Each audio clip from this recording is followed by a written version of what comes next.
자리에 앉으시기 바랍니다.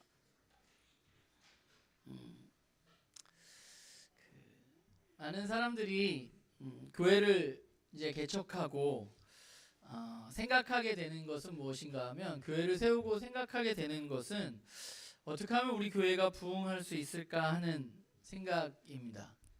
그리고 사람들은 또 그걸 굉장히 많이 질문을 해요. 교회를 개척하고 저도 제가 들었던 제일 많은 질문이 목사님 어떻게 교회는 부흥하고 있나요? 이렇게 질문 많이 들었던 것 같아요. 근데 여기서 말하는 부흥이라는 말이 원래의 의미와는 좀 다르게, 우리가 부흥이라고 하면 우리가 일반적으로 생각하는 의미가 있잖아요. 부흥이라는 의미가 뭐예요? 교인 수가 늘었냐 하는 것입니다. 그러니까 교회를 세우고 교회를 생각할 때 사람들이 일반적으로 교인 수가 늘어나는 것에 굉장히 집중하면서 교회를 생각하게 됩니다. 그런데 어느 날 제 스스로 좀 그런 질문을 해봤던 것 같아요. 그럼 사람들은 또 나는 교인의 숫자가 늘어나는 것을 왜 원할까 하는 것입니다. 왜 우리는 교인의 숫자가 늘어나기를 원하죠? 물론 그 안에는 복음을 듣고 예수 그리스도를 통해서 구원받는 자들이 늘어나는 것에 대한 생각이 물론 없다고 할 수 있습니다. 그러나 교인의 숫자가 늘어나는 것을 통해서 우리가 알 수 있는 가장 아주 겉으로 드러나는 것은 교회가 부흥했나요? 교회 숫자가 늘었나요? 이것은 한국 상황에서는 제 개인적으로는 목사님 능력이 있고 없고를 판가름하는 기준이 되기도 하는 것이죠. 교인이 늘지 않으면 많은 사람들은 열심히 안 한다거나 목사가 능력이 없다고 생각합니다. 그리고 교인이 늘고 잘 되는 것 같으면 목사가 굉장히 열심히 하거나 또는 목사가 능력이 있구나 라고 생각을 하게 된다는 거죠. 안타까운 것은 교회를 생각하면서 사람들이 생각보다 교회 안에 있는 성도들이 정말 얼마나 잘 자라고 있는가, 교회 안에 있는 성도들이 얼마나 더 하나님을 사랑하게 되었는가, 교회 안에 있는 성도들이 얼마나 더 인격적으로 성숙했는가, 이런 거에는 별로 관심이 없다는 것입니다. 그래서 교회 개척 세미나나 성장 세미나를 가보면 거기서도 마찬가지예요. 교회가 인원을 늘기 위해서 어떤 구조적으로 또는 질서 또는 어떤 구체적인 방법들을 제시하는 경우가 많고, 어떤 교회가 갑자기 교인의 수가 늘어났다면 하나같이 그 교회에 대해서 관심을 갖고 어떻게 하면 교인이 그렇게 빨리 늘어날 수 있는가에 대해서 관심을 갖게 되고, 그 교회는 도대체 뭘 했대? 라고 생각하는 경우가 많이 있죠. 그런데 성경에서 우리가 교회를 바라보고 교회를 공부하다 보면, 특별히 초대교회를 향한 서신서들을 살펴보면 그 서신서들에는 교인을 늘리기 위한 방법이 전혀 기록되어 있지는 않습니다. 왜냐하면 초대교회가 거기에 별로 관심이 많지 않았기 때문이죠. 교회는 원래 교인을 늘리는 거에 그렇게 큰 관심을 가진 공동체가 아닙니다. 교회의 원래 관심은 올바른 복음은 무엇이고 그 복음을 지키기 위해서 우리는 어떻게 해야 하는가, 더불어서 어떻게 성도가 그리스도인으로서 올바르게 성장해 갈 수 있는가, 우리가 어떻게 그리스도인다운 삶을 살아갈 수 있는가에 더 많은 관심이 있지, 교회가 어떻게 하면 늘어나는가에는 별로 관심이 없어요. 성경에는. 우리가 읽고 있는 디도서도 마찬가지입니다. 디도서는 다른 서신들에 비해서 굉장히 디도에게 보내는 개인적인 편지의 성향도 띠고 있고 또 굉장히 구체적인 이야기를 하고 있는 것 같지만, 디도서도 잘 살펴보면 어떻게 교회를 잘 세워야 하는가를 이야기하지만 매우 어떤 실제적인 예라든가 구체적인 방법보다는 디도서 전체를 살펴보면 복음과 그 복음으로 자라가는 사람들에 대한 이야기가 기록되어져 있는 것을 보게 돼요. 우리가 지난주에 디도서의 처음 부분에 대한 이야기를 나누었는데, 오늘 본문부터 사실 본론이라고 할 수 있는데요. 바울은 이 본론을 시작하면서 이 편지를 쓴 목적을 매우 분명하게 이야기하고 있습니다. 5절을 보면 이 편지를 쓴 목적이 나오거든요. 이 편지를 쓴 목적은 뭐예요? 디도에게 말하는 거죠. 뭘 하라고 말해요? 남은 일을 정리하고 각성의 장로들을 세우는 일을 마무리하라고 말합니다. 그게 이 편지를 쓴 이유예요. 남은 일을 정리하고 교회의 장로를 세우는 것. 예. 사실 그레데섬이 되게 크거든요. 그러니까 오늘 어디냐 하면 그리스 밑에 있는 크레타 섬입니다. 근데 크레타가 꽤 넓어요. 섬 중에 꽤 큰 섬인데 아마 여기에는 하나의 교회가 아니라 여러 개가 있었던 것으로 보여요. 그래서 바울은 디도를 거기에 남겨두고 거기에서 남은 일을 정리하고 각 성의 장로들을 세우는 일을 네가 마무리해라라고 편지를 쓰고 있는 거죠. 여기서 그러면 남은 일은 무엇이냐?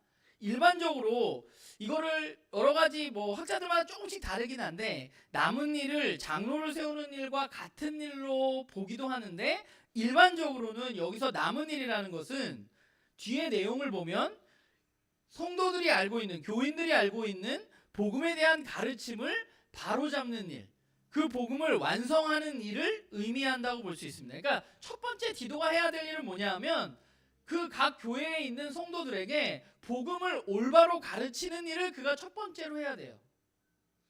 그것은 아마 이 그레데섬의 교회들에 나타났던 거짓 선지자들과 그 거짓 선지자들의 문제 때문에 그런 것 같아요. 그래서 첫 번째 해야 할 일은 복음을 올바로 가르치는 것입니다.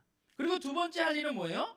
장로를 세우는 일입니다. 장로는 여기서 오늘날의 장로와는 좀 다르고요. 오늘날 직제로서의 장로와는 다르고 당시의 장로는 교회의 리더, 목사로 볼 수도 있고요. 뒷부분에 오늘 말씀에 또 하나의 직제가 나오죠. 뭐예요? 감독이 나오는데 장로랑 감독이 다른 게 아니라 바울은 이걸 같은 걸로 얘기해요. 장로 얘기하다가 갑자기 감독 얘기하고 감독이라고 얘기했다가 장로라고 얘기하고 그때는 목사라는 말 자체가 없었기 때문에 어쨌건 교회를 이끌어갈 교회를 리더를 세우는 일을 하라고 말하게 됩니다. 그게 디도가 할 일이에요.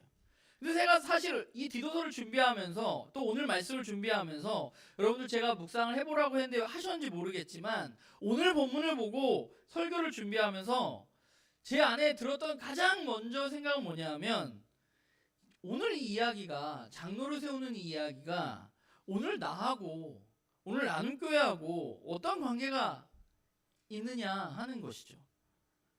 우리가 지금 교회 리더를 장로를 세워야 하는 상황도 아니고 만약에 목사를 장로로 본다면 우리가 목사를 세워야 하는 상황도 아니기 때문에 오늘 이 말씀이 우리들에게 그럼 의미하는 바는 무엇일까? 우리는 이 말씀을 어떻게 받아들여야 할까? 그리고 이 장로랑 오늘날의 장로는 분명히 다른데 라는 생각을 할 수 있는 것 같아요.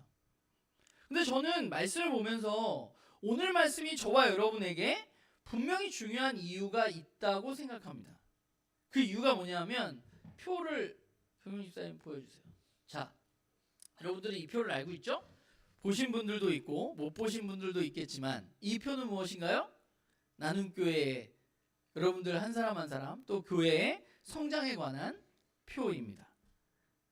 우리가 찾는 이 또는 썬데이 크리스찬에서 우리가 결국은 화해자로 우리가 변혁자로 세워져야 하는 글자가 없어졌네. 영적 아이, 영적 청년, 저 다음에 뭐예요? 영적 부모. 우리가 영적 아이에서 영적 부모로 자라가야 한다는 이야기의 표입니다. 우리가 기억해야 할 것은 저와 여러분이 예수 그리스도를 믿고 그리스도인으로서 그냥 그 자리에 머물러 있어야 할 사람들이 아니라 우리가 어디에 지금 위치해 있든지 어디를 향해 가야 돼요? 영적 부모의 자리로 성장해 나가야만 하는 사람들입니다.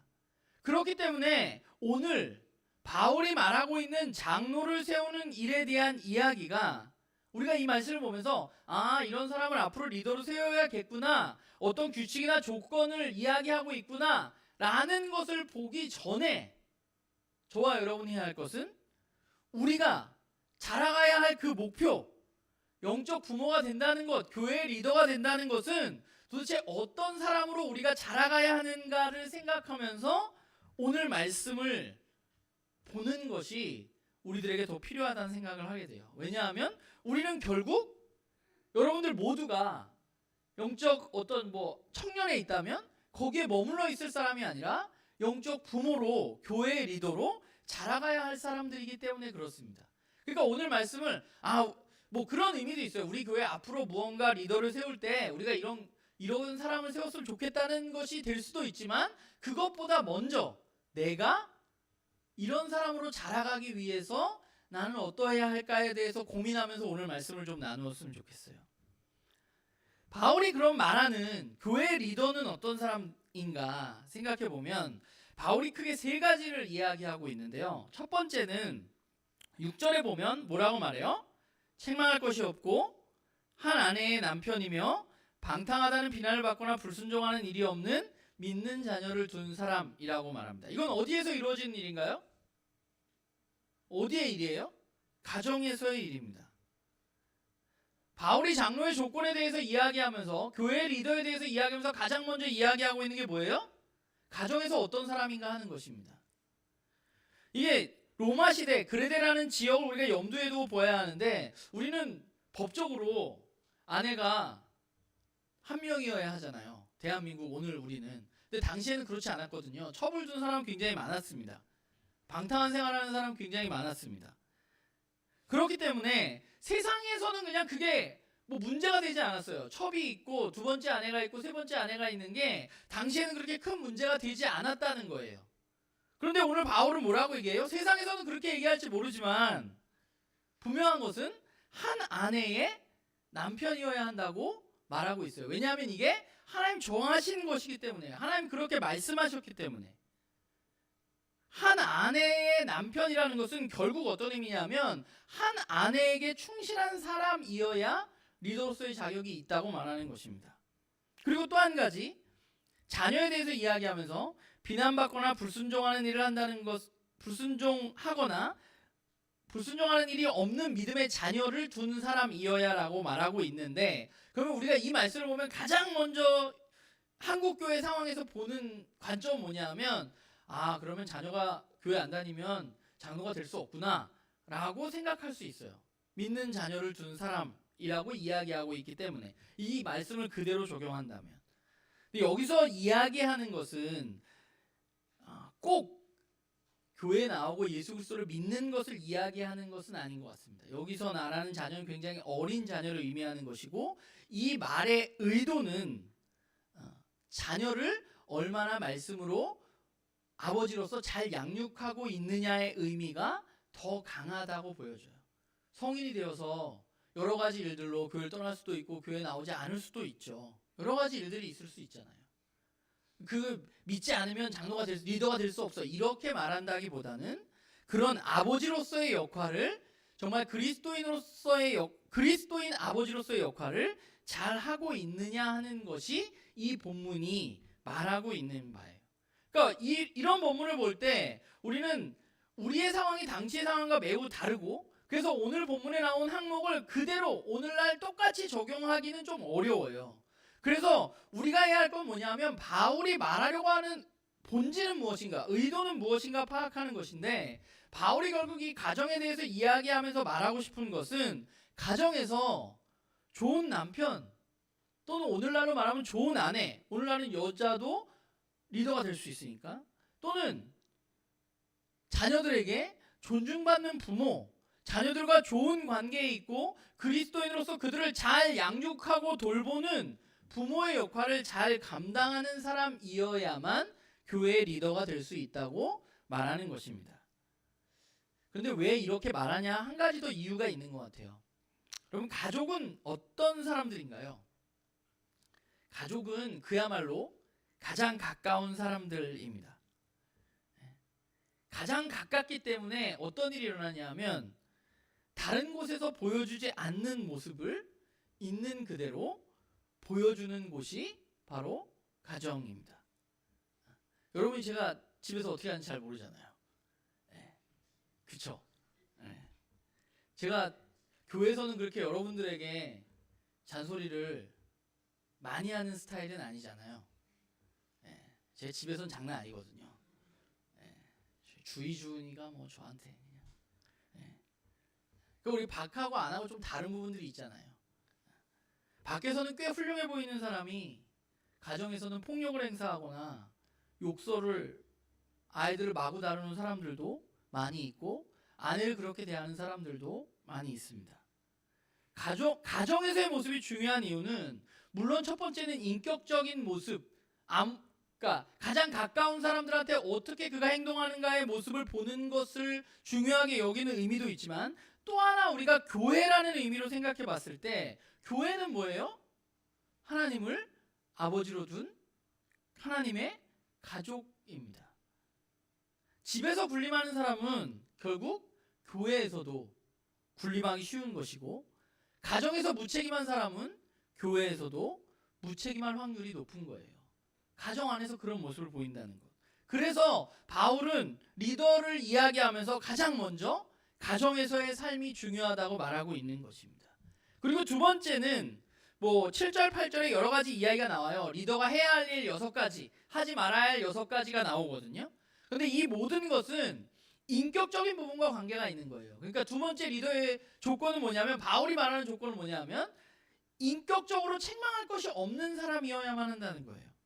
다른 사람들과의 관계, 나와의 관계에 대한 부분들을 바울은 이야기하고 있어요. 그러니까 바울이 생각하는 교회 리더는 어떤 사람이냐? 가정에서 괜찮은 사람, 그리고 꽤 인격적인 사람이어야만 합니다.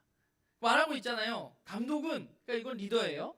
하나님의 청지기로서 이야기하자. 책망할 것이 없고, 고집대로 하지 않고, 급히 분내지 않고, 술을 즐기지 않고, 구타하지 않고, 더러운 이득을 탐하지 않는 사람. 이 6가지 하면 안 돼. 근데 꼭 이 6가지만을 얘기하는 게 아니라 인격적인 부분을 얘기하고 있다는 거예요. 그러면서 8절에 나그네를 대접하고, 선행을 좋아하고, 신중하고, 의로우며 거룩하고 절제된 사람이 리더로서 적절하다고 말하는 거예요. 왜냐하면, 왜 인격이 중요하냐면, 어느 조직이나 공동체나 앞에서 이끌어가는 사람들에게는 힘이 주어집니다. 권력이 있어요. 우리 공동체 내에서. 인격적이지 않은 리더가 세워졌을 때 문제는 뭐냐면, 그 공동체가 파괴되어질 수 있다는 것이죠.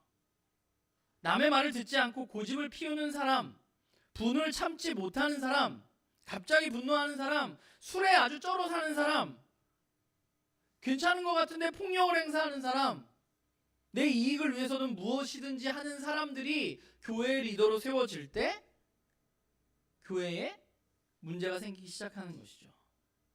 교회 리더에 적절한 사람은 작은 이들을 대접하고, 작은 이들의 이야기에 귀를 기울이고, 착한 일을 행동하려고 하고, 조금 신중하고, 의롭고, 세상과 구별되어지고 절제하는 삶을 살아가는 모습이 필요하다는 거예요. 그러니까 저와 여러분이 이게 오늘 말씀을 내가 어떻게 자라가야 될까를 생각해 보자면, 우리가 그리스도인으로서 해야 될 것 중에 중요한 건 뭐예요? 나는 가정에서 어떤 사람인가 하는 것을 우리는 돌아봐야 한다는 거예요. 그리고 또 하나, 나는 인격적으로 자라가고 있는가, 나는 성숙하고 있는가에 대해서 우리는 돌아봐야 한다는 겁니다. 그리고 마지막으로 바울이 말하고 있는 세 번째는 뭐냐 하면, 진리의 말씀을 바로 알고 그 말씀을 살아내는 리더여야 한다고 말합니다. 그러니까 말씀을 잘 알고 말씀대로, 하나님의 말씀대로 행동하는 사람이어야만 한다는 거예요. 그러니까 우리가 생각하는 일반적인 신앙적인 모습을 바울은 세 번째 이야기하고 있습니다. 가정에서 좋은 남편, 좋은 아내, 좋은 부모. 두 번째, 세상에서 또 친구들 관계에서 인격적으로 성숙한 사람. 그리고 세 번째, 하나님의 말씀을 올바로 알고 하나님의 말씀을 실천해 나가는 사람. 그런 사람이 교회 리더로 세워져야 한다고 말하는 것이죠.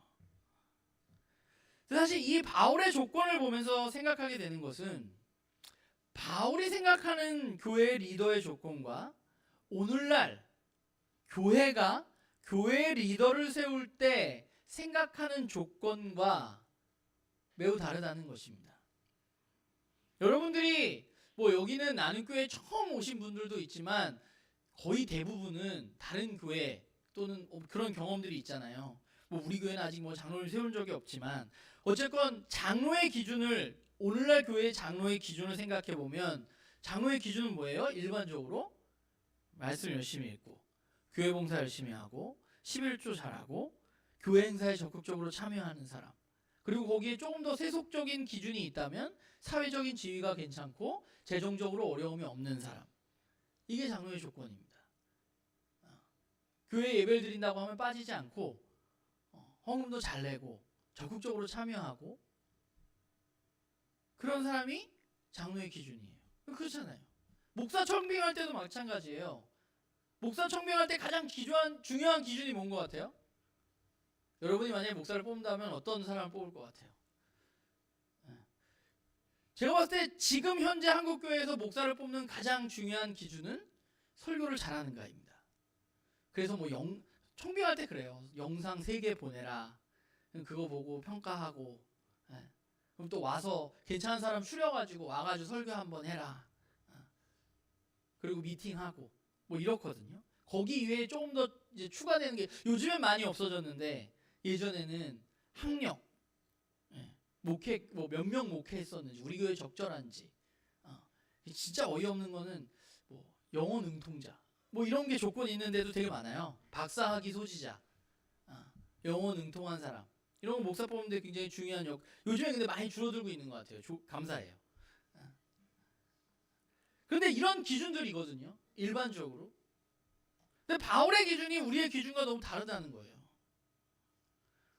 우리는 교회 리더를 뽑을 때, 목사님 뽑을 때, 장로님 뽑을 때 가정에서 어떤 남편인지, 어떤 아내인지, 어떤 부모인지 별로 관심이 없어요.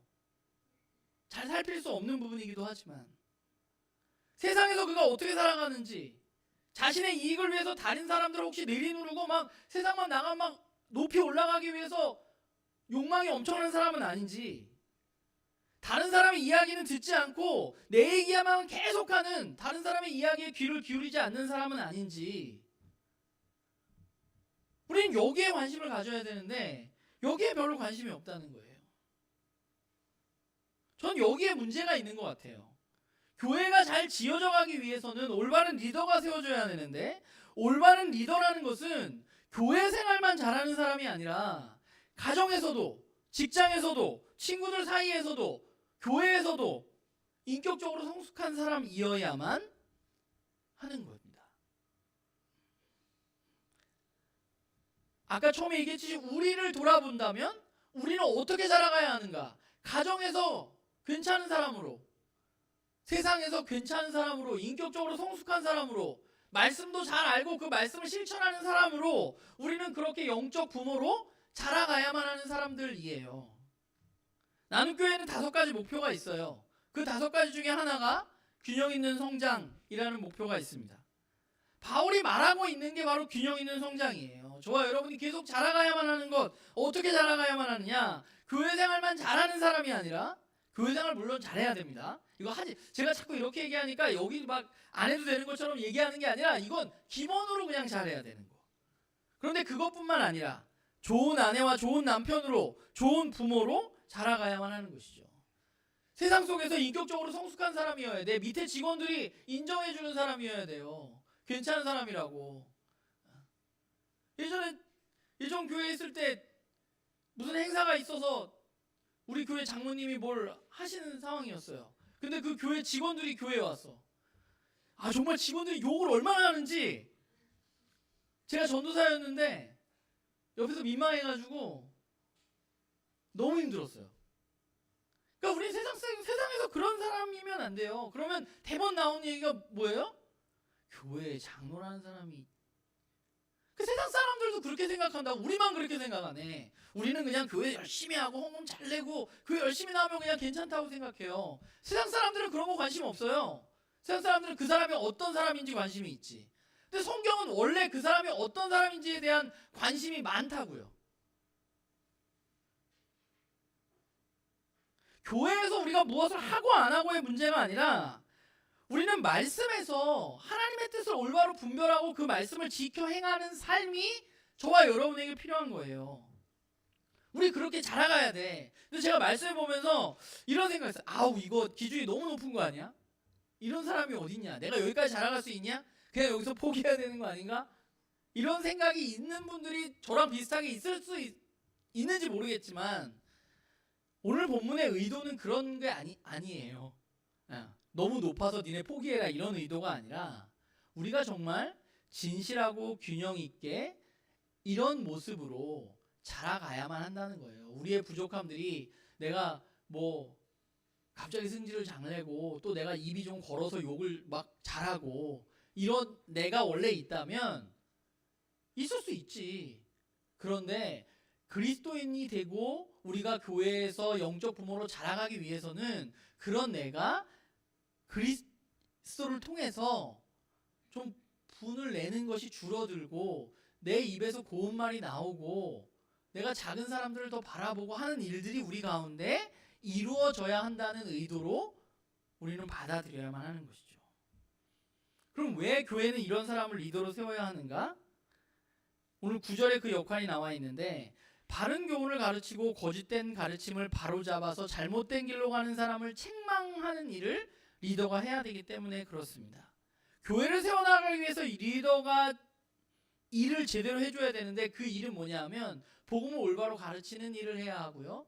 그 다음에 또 하나는 복음을 거스르는 말을 하거나 복음을 거스르는 길을 가는 사람들을 책망할 수도 있는 것입니다.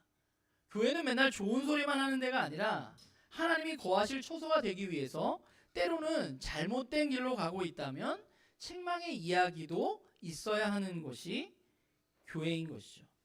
여러분, 우리가 교회로 함께 지어져 가기 위해서 우리에게 필요한 것은 무엇일까? 저는 우리가 교회로 세워져 가기 위해서 우리의 가장 먼저 우리가 해야 할 일은 저와 여러분 한 사람 한 사람이 더 성숙한 그리스도인으로 자라가는 것입니다.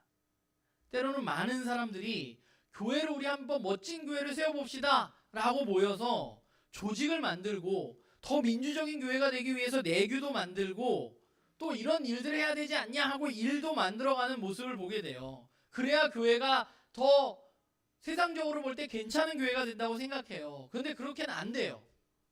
교회는 유기적이고 한 사람 한 사람이 모여있는 곳이기 때문에 교회가 올바로 지어져 가기 위해서는 저와 여러분 한 사람 한 사람이 올바로 지어져 가지 않으면 이 교회는 아무리 내교를 잘 만들고 아무리 좋은 일을 하고 아무리 좋은 조직을 갖췄어도 이 교회는 올바로 세워질 수가 없습니다. 그냥 껍데기만 있는 거예요. 그건.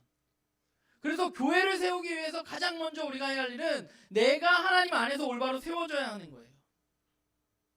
저는 나눔교회 식구들이 그리스도 안에서 정말 올바로 우리 각자가 영적 부모의 삶까지, 오늘 바울이 말한 그 삶까지 자라가는 우리 모두가 되기를 바랍니다. 예전에 제가 교회를 개척하고 아무것도 모를 때 교회 탐방을 갔었어요. 아주 초창기에. 그때 이제 갔던 교회가 나들목교회를 갔었는데, 나들목교회를 갔다 와가지고 나들목교회가 너무 멋있어 보였어요. 아, 되게 좋은 교회 같은데? 그래서 나들목교회에 굉장히 이것저것 스터디를 하고 교회를 세워봐야지라는 여러 가지 꿈도 꾸게 되었습니다.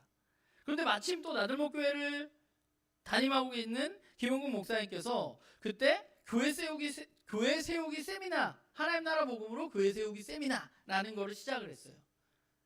당연히 그래서 그 세미나에 참석을 했거든요. 당연히 교회를 세우기 위해서 무언가 내가 거기서 잘 배울 수 있겠지 하는 기대하는 마음으로 그 세미나에 참석했습니다. 그런데 그 세미나가 4주였거든요. 일주일에 한 번씩. 4주 동안 아무것도 못 배웠어요. 교회 세우는 얘기는 아무것도 안 해. 그 4주 동안 뭐 했냐면 로마서랑 에베소서 성경 공부했어요.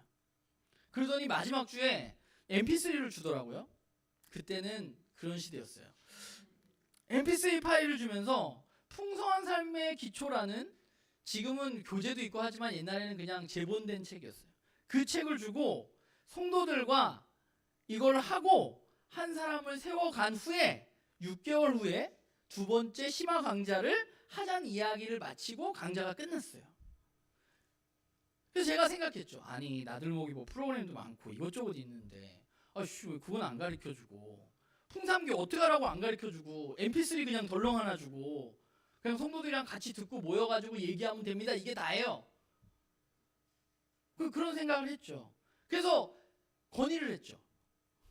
나들목교회 여러 가지 프로그램도 많은데 그것도 그러니까 우리가 하는 것들이에요. 뭐 하늘가족 팀들 뭐 이런 게 다 거기서 온 건데 뭐 그런 거 많은데 그런 것도 알려줘야 되지 않습니까? 했더니 그때 김용국 목사님이 그런 얘기를 하시더라고. 아니, 한 사람의 삶이 세워지는 것도 보지 못한 사람이 무슨 교회를 세우겠다고 그걸 먼저 알려달라고 하냐고. 한 사람을 먼저 만나서 그 사람과 진솔한 이야기를 나누고 그 사람과 함께 세워져 간 후에 그 이후에 교회에 대한 이야기는 합시다. 그때는 너무 빨리 안 알려줘가지고 굉장히 답답하기도 하고 너무한 거 아닌가 하는 생각도 들었는데, 좀 시간이 지나서 저도 목회를 하다 보니까 왜 그런 말을 했는지 알게 된 것 같아요. 교회가 세워지기 위해서 가장 중요한 것은 내가 먼저 균형 있게 하나님 나라 복음 안에서 성장해 가는 것입니다. 내 옆에 있는 지체들을 세워가는 일, 내가 좀 영적으로 성숙해 가고 있다면 아직 어린 지체들을 조금 더 잘 자라갈 수 있게 돕는 일, 우리는 그걸 해야 되는 거예요. 우리가 어떤 일을 하고 어떤 조직을 갖추고 그런 게 중요한 게 아니라 우리가 해야 할 일은 내가 자라가고 내 옆에 있는 지체가 자라갈 수 있도록 도와주는 겁니다. 말씀을 준비하면서 스스로에게 그런 질문을 던져봤는데 여러분에게도 던져보는 질문입니다. 우리 교회를 생각하면서 우리 교회는 정말로 한 사람의 인격적인 성숙을 돕고 있는 교회인가? 우리 교회는 정말 한 사람이 그리스도인으로 성숙해가는 과정을 돕고 있는 교회인가? 정말 그런지 모르겠어요. 우리가 이 일들을 어떻게 해 나가야 할까? 우리는 어떻게 인격적인 성숙을 도울 수 있을까? 예수님은 우리에게 내 안에 있는, 내 마음에 있는 것들이 너희 바깥으로 나온다고 말씀하셨습니다. 우리가 해야 할 일은 더 잘 들어봐야지, 더 잘 참아봐야지, 화내지 말아야지, 고운말 해야지, 다른 사람들을 생각해야지, 이 의지적인 결단에 앞서서 우리 안에 하나님을 가득 채우는 일이 가장 먼저 필요한 것이죠. 우리가 그분 안에 거하고 그분이 우리 안에 거하실 때, 우리가 정말 그분의 포도나무 가지에 붙어 있을 때, 그때 우리는 성숙해 갈 수 있는 것입니다. 저는 그러기 위해서 나눔교회에서 해야 할 일이 올바른 진리를 잘 가르치는 것이라고 생각해요. 우리가 잘못된 신앙이 있다면 그걸 바로잡는 것이라고 생각합니다. 우리가 계속해서 해 나가야 할 일이에요. 오늘 말씀 마무리하면서 여러분에게 진짜 부탁하고 싶은 것은, 여러분들이 정말 하나님의 교회를 세우고 싶다면, 우리가 정말 이 교회로 지어져 가기를 원한다면, 내가 먼저 그리스도 안에서 얼마나 자라가고 있는가, 내가 세워져 가고 있는가, 나 자신을 돌아보기를 바랍니다. 한 사람 한 사람이, 여러분 한 사람이 인격적으로 성숙해 간다면, 그리스도인으로서 성장해 간다면, 우리가 영적 부모로 가까워진다면, 저는 이 교회는 자동적으로 조금씩 자라갈 것이라고 믿습니다. 우리 한 사람 한 사람의 삶이 하나님이 거하실 처소가 되어졌을 때, 우리 공동체가 하나님이 거하실 처소가 될 수 있는 거죠. 우리 나눔교회 식구들 모두가 그냥 그 자리에 머물러 있는 사람이 아니라, 오늘 바울이 말한 이런 교회 리더로서, 영적 부모로서 자라가는 그런 우리 모두가 되기를 주님의 이름으로 부탁을 드립니다. 기도하겠습니다.